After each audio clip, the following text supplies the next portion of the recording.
Hello everyone, what's happening? William Johnson here. In this video, I interviewed a friend of mine, Dale Baker. He is a drummer based out of Durham, North Carolina, and he is also a very successful recording artist and recording drummer.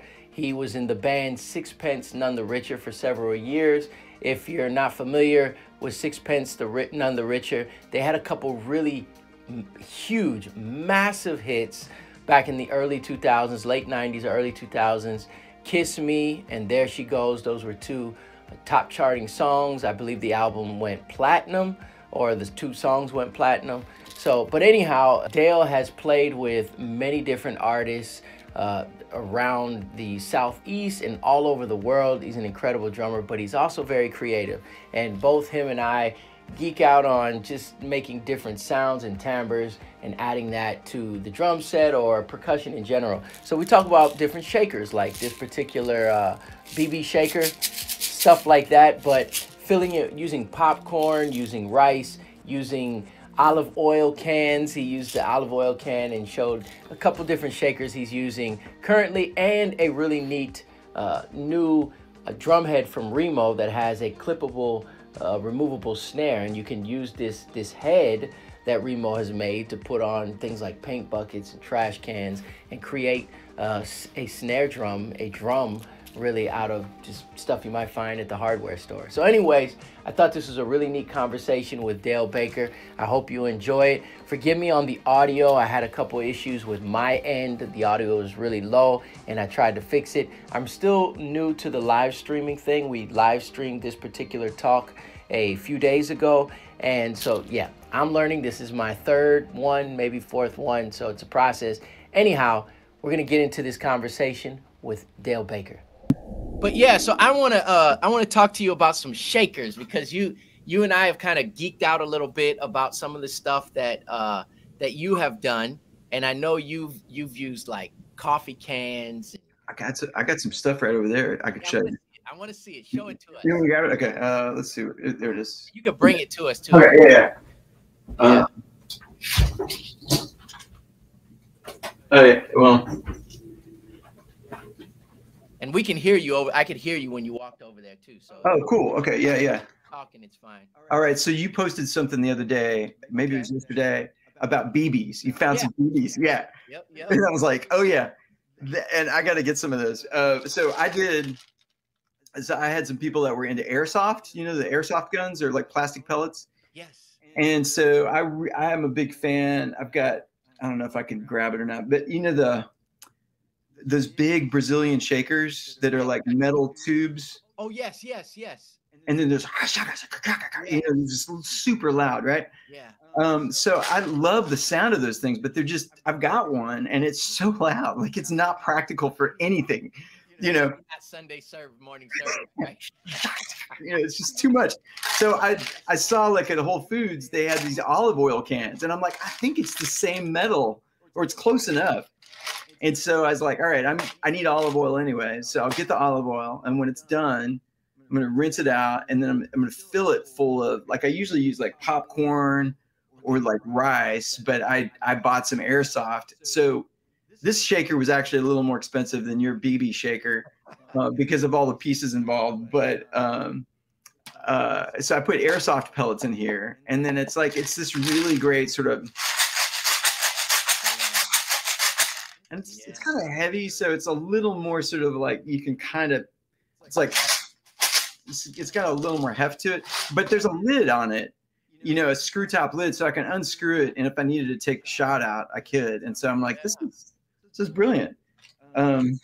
So you could, what I love about that though, and the crunchiness of it too, is you can create all these backbeats. I mean, it's, you know, you've got a shaker and a snare right there, you know. And then, you know, another thing I like to do is it's all beat up primarily because like I'll do a thing where I'll like bungee. Sometimes I've not done this in a while, but I'll bungee cord it to my bass drum. Okay. And so then I might, you know, so it's like a one-shot shaker.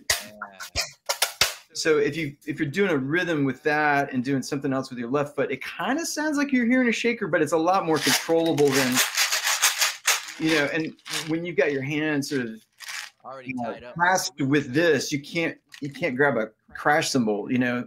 And so if I've got this mounted, it's like, okay, that kind of sounds shakerish, and then I can hit my crash cymbal if I need to, or whatever, you know. It gives me some options. But yeah, that's cool. Do you think that's made of the same, like the same thinness or thickness of like a vegetable can or soup can, or is it thinner? Or I feel like it's thinner. Like it feels.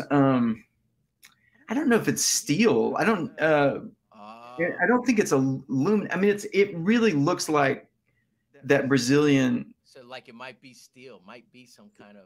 Maybe it is. Yeah, like it feels. It doesn't. Maybe it is. Maybe it's like old school steel soup can sort of material. You know. Huh. Wow. And I noticed that when you hit it a second ago and you hit it off to the side, it made a completely different sound that it did, my ears perked up for a second. Yeah, right. That's what I love about that stuff is there's so many variations within that one instrument. Yeah. Know? And yeah, that's what I like about, you know, the videos you post and stuff, because the way you play a shaker, like you and I could both try to do the same rhythm with this shaker and it's going to sound different. Like you're going to have a way of doing it and I'm going to have a way of doing it. And that's formed by all of our years and our influences and the things that we've done. Right. And so it's like our personality. We hear things in the instrument that, you know, trigger parts of our personality. We're like, I'm going to go with that sound. I like that sound as opposed to this sound, you know?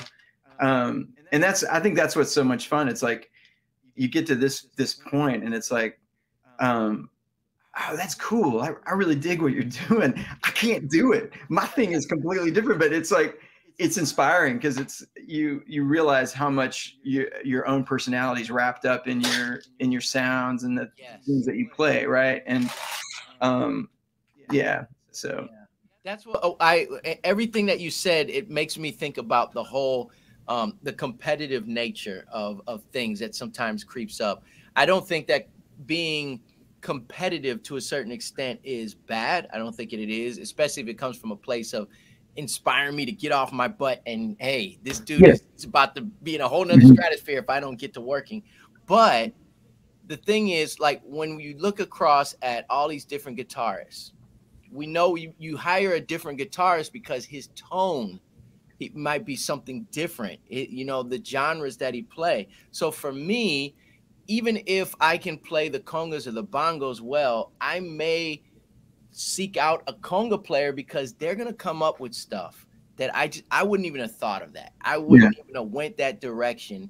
And so you're right. Your personal experiences, you know, your creativity, the things that you pay attention to, you know, those are the things that make us unique.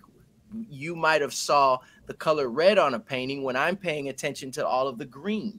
Yeah. You know? Yeah. So I just find all that beautiful. Show me another. You got anything else? Oh yeah. So I was going to show you. Well, so I got like a bottle of M&Ms for Christmas, and so it's just like anytime there's like a solid plastic container or metal thing, it's like, okay, cool. I don't know. I'm going to just put some rice and corn in there right now, but I know I can use it down the road. You know. So it's like, so this is like. Yeah, really soft and sort of like an egg shaker. So it's not like anything I'd use on a regular basis, but it's like, yeah, these little M&M things are great. But the other thing I was going to show you real quick is this. Here's I don't know if you can see this. Let's see here. Yeah. So this is like I'm using this as a side snare. Here's my regular snare. Yeah. So this is a bucket. It's a paint bucket, and so it has this little snare attachment that goes in there, but it's like a, you know, Lowe's paint bucket. And then Remo makes this head, right, that is pre-tuned. And so it's like, this is like a frame drum, right? You know? But then if you, let me go get some popcorn. I'll be right back. Yeah. So I had saw, if you're watching this, that particular Remo head there, I'm gonna put a link in the description of where you can get that. But they do sell that. I think that came out a couple years ago, maybe before, but I had noticed it, and they have different sizes, and you can just place it on a paint bucket. water bucket, the different size things that you could just place it on, and you can clip that snare in there, and voila, you've got however many different drums you're gonna make. So it's pretty cool, man.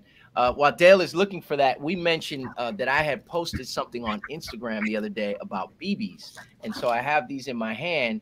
That was actually these. Let focus there. They're actually just regular copper BBs. But one thing I was gonna say, Dale, is that I was gonna post this as well. Is that since the BBs have, it's just a pop top. If you wanted to take some of them out just to change the sound, that's what's cool about doing something like this, right? Yeah. Now you have the container, and some of these plastic containers are made of the same material that those vinyl and LP shakers are made out of. Yeah, I know. But now you have a pop top, and you can change and adjust the sound. Yeah. Beauty of it.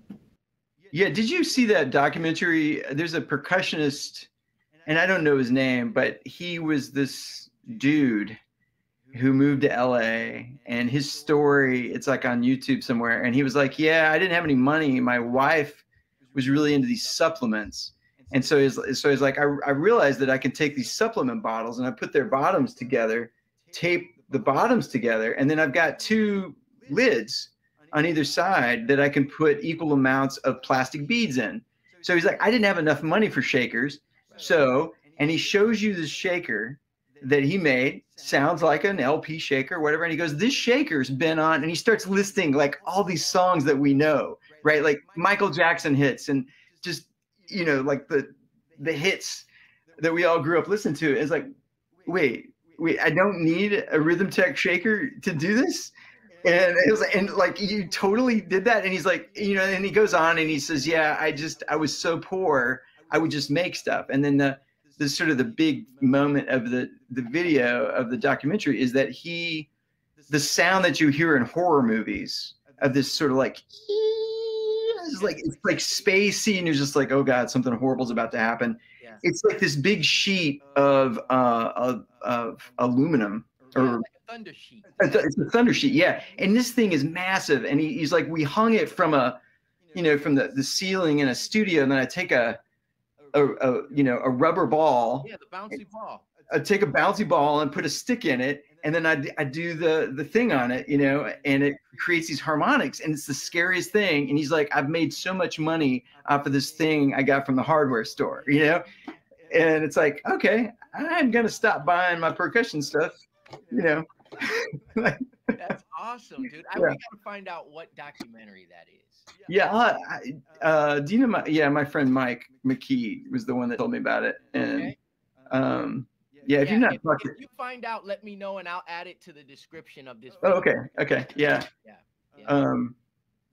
So anyway, I can't remember what those things are called. Once you show me that, I've got like 5 of those. The Super Ball, that's what they call it. Oh yeah. Super bouncy ball. It's just a bouncy ball. Yeah. And sometimes they work, sometimes they don't. So those guys usually just go to the store and buy as many of these bouncy balls from the toy store, and then just do that. Dude, I've done it before in like my big bass drums and all this other stuff, and just the sound is just, oh man. It's like doing the moan on a conga, right? You like or like a tambourine roll, like a thumb roll on a tambourine. It's just, you've got a mallet that is doing the resistance, Yeah, show me what you got there. Okay, so you got this pre-tuned head, which is not cheap.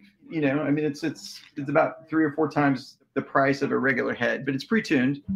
But then you can use it as a frame drum, whatever. But I thought it was like cool because you can just put and just like do like make it. So you can. I'm not sure. Yeah, I don't know. You could.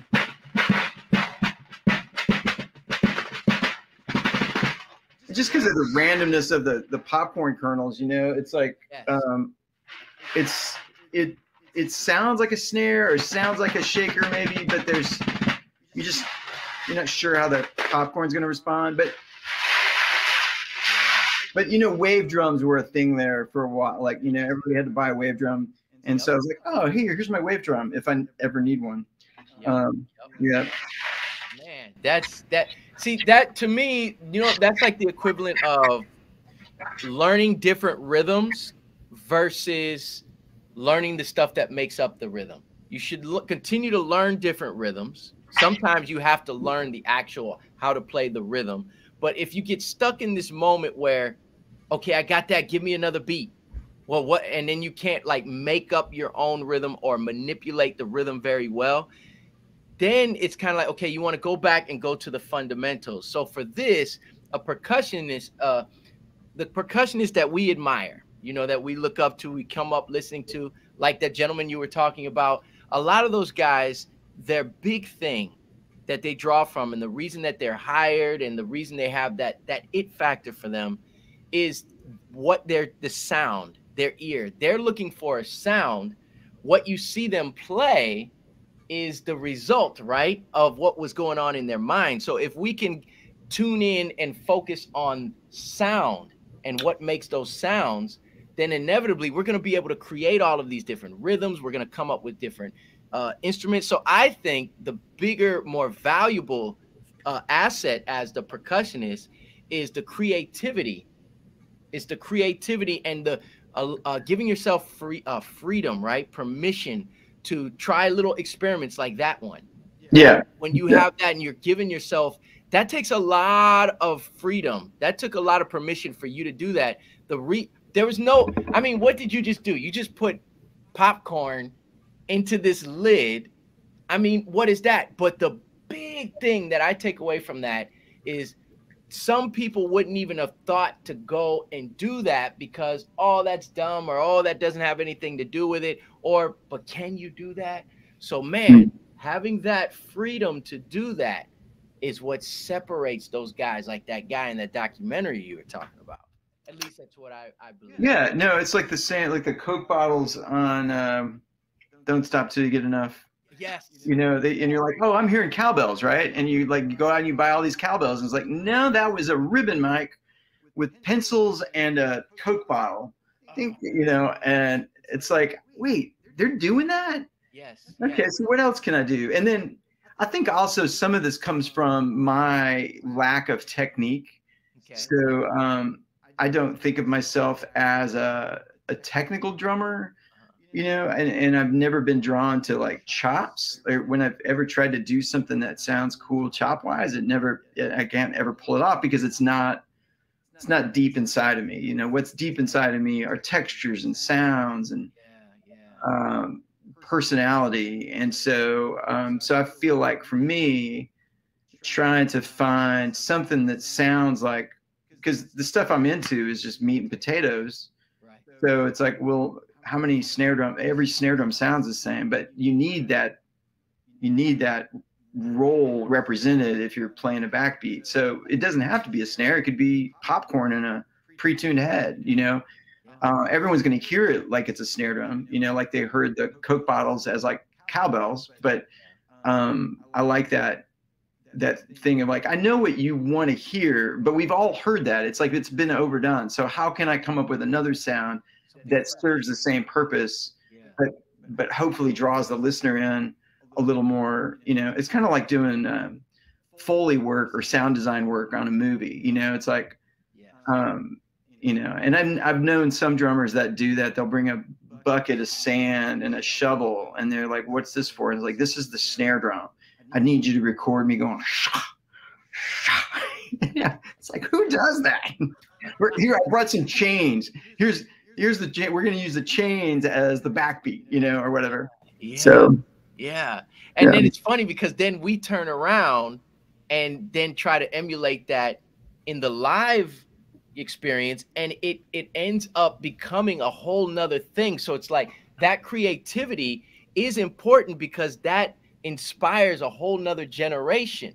Just like the Prince drum stuff, right? That whipped up compression at the end, that gated reverb thing going on. And now, how many of us, now when we want that sound, tune our snare and try to put a wallet on the snare or try to get this and that to get this sound that was actually created from technology, you know, and Yeah. it's the same thing I think with that. So, you know, it has its place because it's something fresh. And then later on, we tried to emulate that. But yeah, I just, you know, I really nerd out on all of that because I think that's the art. That's, I mean, you know, someone can just get a drum machine if they want to create a track, right? Yeah. Yeah. And they can do a really good job. They can do a really good job. It's like you don't need me.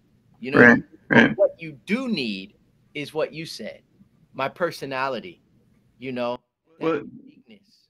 yeah, I think that, yeah, right. And it comes down to your spirit. I think when you're younger and you're competitive, you think there's only one job and there's only one way to do that job. And I think as you get older, you realize I'm unique and that my spirit, my personality, who I am is wrapped up in what I do. And that's what makes compelling music are the relationships that you have with the other musicians or the relationship you're going to bring, you know, you're going to bring yourself to your interpretation of the music. And I think that's what makes, you know, popular music or,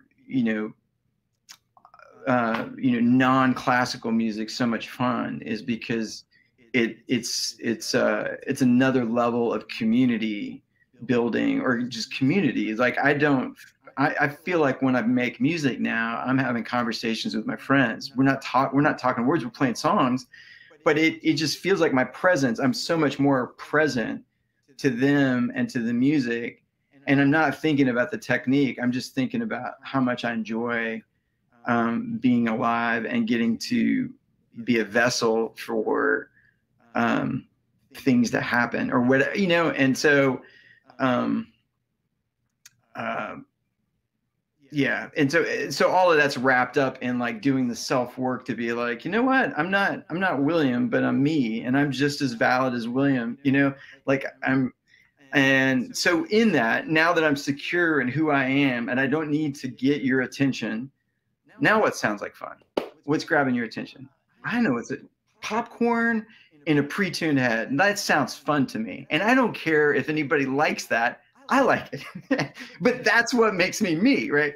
And so then if I can be that centered and that sort of grounded when I go into the musical, when I go with other musicians or just, with other people, it's like, can I, now that I don't have to get your attention, now that I don't have to steal the focus or manipulate the conversation, then true communion can happen, right? Yeah, Right. yeah. And so we can make music using our words, like we can have great conversation using our words, we can have great conversation using our music, right? And I think the thing that comes with that is presence, and that's something I don't think you can teach in a music school, because it's all about, when you're learning your technique, it's all boxes you got to check. Did I learn that groove? Did I learn that groove? All right. Did I pass that test? Did I learn that harmony? But at some point, if you stay with it long enough, and I think it's true with any sort of discipline, it starts to become an art form, and starts to be, I don't know. You start to really be grateful for, the opportunity to do what you do, Yeah. Wow. That's man. That's a lot. There's a lot of wisdom Sorry. packed in what you said. No, that's really good. Everything that you're saying there is tied in. Even what we were saying earlier. There's once you get past the proving of something, now you can really be who you are. You know what I mean? Yeah. I and you don't have to realize that you're doing that. You don't have to know that you're doing that to be doing it. And like you said, when you're young, sometimes you're in this vein of this is the way it's supposed to be. Yeah. Now I'm trying to meet that expectation, that standard. But you may not realize by doing that, you're missing out on so much more. There's nothing wrong with what you're doing. Yeah. You know, the techniques and the things that are inherent in it. But at some point it becomes overkill, right? And if you already have checked the box on okay, it's okay. Yeah. Now you can get to all the stuff that you didn't realize was out of your bounds. You thought you were free, but you really weren't free. And I think these are the things that come through sometimes in the music especially when we talk about pop music, and in the world of Christianity or the Christian church, there's these terms like secular music, right? But in that world, I think these are the things that we actually kind of like with bands like Sting and the Police, or other bands. There was conflict within these bands. These are people that kind of come up together sometimes, Yeah. and they're in the studio hashing out ideas, or sometimes they're just allowing themselves to just kind of experiment. And sometimes it's very intentional what we hear on the record. Sometimes they were accidents that come through, Yeah. and they just allow it to come through. Or sometimes they're like, these guys out of England or somewhere else or here in the States that came up with each other for years, and they Yeah. actually were very friends, and they argued with each other, they supported one another, and so that eventually comes through the music. Yeah. But your when I hear your drums, on a stage and you play, one of the first things I noticed was tone. The tone of the drums that you that were coming out of your drums. Mm. Obviously, there's a lot of fundamental technique for you to even be able to support that tone, and it to sound musical. Yeah. But for me, that's one of the things that I honed in. I was like, wow.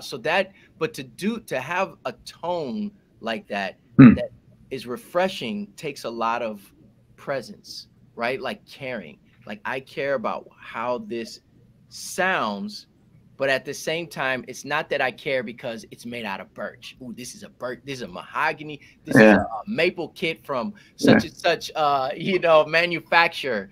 All of these things are there, but it's because birch tends to have this kind of tone, not because it's lesser in value, right? Yeah. Yeah. Cow skin tone tends to have this sound, not because it's cooler, but Yeah. because Yeah. it's practical to the gig, right? Right. And I just love some of the stuff that you've done. The last time I saw you at a local church where I'm at here at Christ Community Church, and the setup that you had, there was so much tone, Oh. and all of the kit itself didn't match. Right. Right. Yeah. Yeah. Yeah. There were different companies, some of it was newer, some of it was older. But man, dude, it was just beautiful to look at, but it was also beautiful to hear. And I love that. That's what I love about this stuff we're talking about, the different shakers, the different tones, Yeah. What else you got before we wrap up? You got anything else going on there? What do I have? Shakers, anything you've been experimenting Well, let's just talk about tone for a second. So, I appreciate everything you're saying, but I got to tell you, I don't care about any of that. And but the problem is this: I used to care about it. So that person you just described, that was me, and I would obsess over every little thing. I try to tune my drums perfectly. I got maple drums, I was all into that, and I'd go into the studio and my drums would sound horrible coming through my headphones. And so I went and talked to a guy, and he showed me how to tune the drums. I still couldn't get it. So then over the years, what I've done is I realized, oh, it's barely tight enough. And I tell people you're essentially just trying to make them sound like cardboard boxes. And I know that in the cardboard box sound that I'm going for, there's a little bit of tone, and that tone can get picked up by the microphone, which is all that matters, right? So as long as that thing that's coming through the microphone works, great. But this person that you're talking about that obsesses over the stuff, it's like, I didn't know that. I grew up listening to Yamaha recording custom drums. Those were birch drums. That's the sound I love. So when I had a chance to get a birch kit, that's, all the drums I use the most are birch. And I can deal with that and make those drums sound however I need them to sound. But in that, I'm always like, is that good enough? Yeah, it sounds like thud, thud, thud. Okay, cool. And is the snare like any weird overtones? No, cool. Put some tape on it, whatever. Sounds great. And it's sad because I should care way more than I do. But what's funny, Dale? I don't know about you, but the older I get, the more, and that's why the tone is important to me in just what we're talking about. What's the sound that I think is working? What's Yeah. the sound that I think is cool? That's what matters. I'm paying attention. If I'm playing a shaker, I'm paying attention to every little area of my hand, because I'm trying to manipulate a sound that I'm hearing something come back to me going, ooh, I like that. Keep your hand there. Where was your hand last you did that? Oh, I don't like that. Don't go back there. But I'm more into that, and I'm just, every year I'm less and less into this company, that company. How much is this worth? How much does this cost? And I'm finding, when it comes to drums, and I think this is all instruments, period. But when it comes to drumming and percussion, at the end of the day, it doesn't really matter, right? It just, I mean, you're hitting, scraping, shaking. Right. That's what you're doing. You know, and a lot of the stuff that we purchase comes from people somewhere that came up with something. So the company wanted to find a way to commoditize that. Yeah. You know, if that's the proper term. And that's not a bad thing. That's just, you know, that's just, there you have a business and they're pushing that. But it's important to know on the end user, that that's what they're doing. So you too, so that you don't overvalue the label, right? Like brushes. Yeah. I love using brushes. I love brushwork. But man, these were fly swatters back in the day, right? Yeah. Somebody picked up and said, let's try to do what the tap dancers are doing, or let's use these fly swatters. And then the drum companies came later and made them a thing, you know? Yeah, I mean, it's cool that you and I, we've lived in a generation where, LP percussion was founded, I think, because the Latin music instruments the quality was just, it was all over the map. So they're like, let's quality control these things. And so, but now, what's that? And find a way to access them. And and we'll make them more accessible. Yeah. And so now we've gone full circle, and it's like, no, I hear that, but I want to go back to my pots and pans, because that sounds to me like what I want, you know, which was where it all started from, you know, before there was an LP or a rhythm tech. Cowbell. Right? Yeah, right. So I think that's what's really fun, is like, this all started because people were like, I want a sound, I want a scrapey thing, I want a rattle, I want a clink. And then companies were like, okay, we'll give you that clink and we'll make it a consistent clink, you know. And now we're all going, I just want originality, I want my personality to shine through. So let's, you know. So, you know, I've had this ongoing fascination with Brazilian percussionists, right? I mean, I love percussionists from all over the world. But I have this current fascination and obsession over Brazilian music, right? And especially that stuff coming out of the Northeast, Bahia, all of that, samba, batucadas, xixalo, choro, all of that. But what Peru with the cajon, Cuba with their cajons and the congas, at the end of the day, the brilliance is the tone. Here you had a group of people that were told you can't play your instrument. They had limited resources, so they found stuff on the docks, the shipping docks, and they looked for a tone. And they were expert craftsmen. They were expert luthiers. They were really good with their hands. People that were really good with their hands took resources, just like the steel drum. Yeah. That comes from someone who has a sound they're looking for, matched with expert craftsmanship and crafting a tone. And that is not limited, probably what we're really getting at is not limited to capitalism, you know? In and of itself, I don't have a problem with capitalism. I don't have a problem with marketing, and, you know, so you and I can go to a store and buy something. There's good and bad and everything, right? But at the end of the day, that's what they're doing, is they're taking the brilliance that is in looking for that tone, that expert craftsman. So, you know, definitely what you're saying, and I'm saying, there's nothing wrong with having refined instruments, good sounding quality instruments, right? But that good quality can be in a pot and pan, because that's where that came from, you know. But Yeah, man. I mean, I geek out on all of that stuff. Yeah. And I think too, I mean, to kind of try to wrap it up a little bit, I think the thing that drew me to music, and then also is the thread through percussion, like what you're talking about, are these small communities, like music as a means of community building. So whether it's faith-based music like a church, or it's the steel drumming, or it's the cajones or whatever. Like I'm not a musicologist. I'm not any of that, but there's a shared lived experience. And for me, it was going to these cover band, these music shows, but they would have the community stand up. Oh, hey, the Baker family's here. Hey guys, stand up. Everybody, hey, yeah, Don's whatever sells whatever, everybody clap for him, or they would say, everybody say hi to your neighbor, and so you'd say hi to your neighbor. And so there was this sense of community, and I think that's the,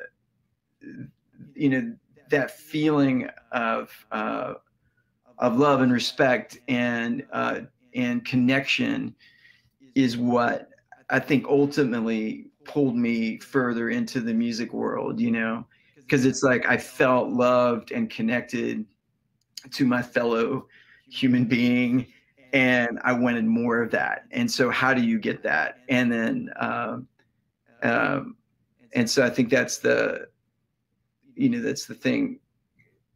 How do we keep connecting? How do we keep reminding each other who we are and how wonderful it is to be alive right now? Yeah. To quote Hamilton, right?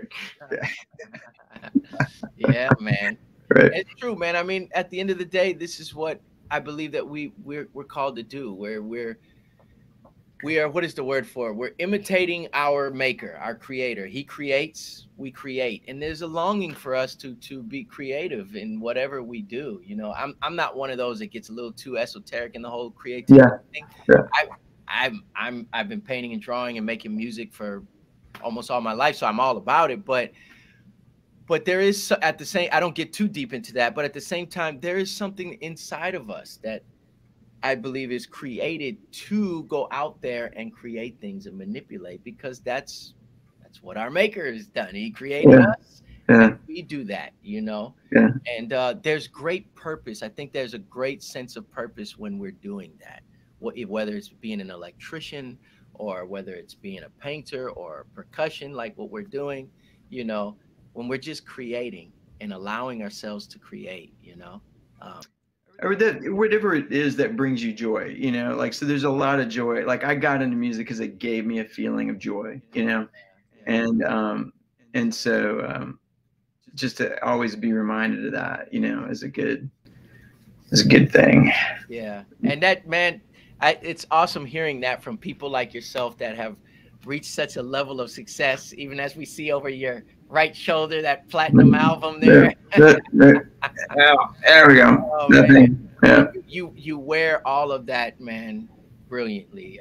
God has blessed you, and I know it's a work, it's a life work, and actually, to be honest, life has a way of humbling us even when we're not. But you are, man. You're an inspiration. Oh man, likewise, man. I just love you, man. I wish we lived closer so we could make more music together. So we'll have to figure it out. So we're gonna do that, man. And thanks for Adrian for chiming in on the chat there. Appreciate that, and all of you that will probably be watching this in the future. Appreciate Dale Baker. Check him out, Dale. I know you have a YouTube channel, but most of your work is at Durham Drum Lessons. Yeah, DURHAM, Durham drumlessons.com, and that's the best way to get a hold of me, or to, I mean, you can just search my name, you'll find all sorts of random drum stuff I've done. Some of it's great, some of it's not so great. So oh man, dude, you've done some amazing stuff, and I know currently you've been playing with Jess Ray and Leon Hart, which, if any of you are not familiar with them and you're into like a singer-songwriter genre, they are brilliant songwriters and musicians. They're And yeah, and there's a couple churches, like, so there's a church in Raleigh called Church on Morgan, and they have a video. They post videos of their services, and so I've been playing music there that Taylor plays there, and so we've been doing videos all throughout COVID for that church. And then there's another church called Cross Point Church in Cary, North Carolina, and they've been doing video services, and so I'll record drum tracks for them. And we've been doing that this whole past year. And so there's videos of me out there. A lot of the church stuff it's not easily linkable. So it's been hard to sort of keep, keep tabs on all that. But down in the description here, and then I'll try to find some of that other stuff and put it down in the description below. And I know you're also on Instagram at Dale Baker, right? Dale Baker Drummer. Dale Baker Drummer. Yeah. Dale Baker's the dude. Check him out, man. Dale, thank you so much, man, for chatting. Thanks, William. And we're gonna do this soon, because I know this is gonna be some popular stuff. All this DIY stuff that we were talking about, man. This is where the gold's at. Yeah. So thank you so much, man. I really appreciate it. It's good to see you. Likewise, man. God bless you all. Thank you for tuning in and watching. Until next time, God bless you. May the Lord make his face to shine upon you, and I'll see you soon.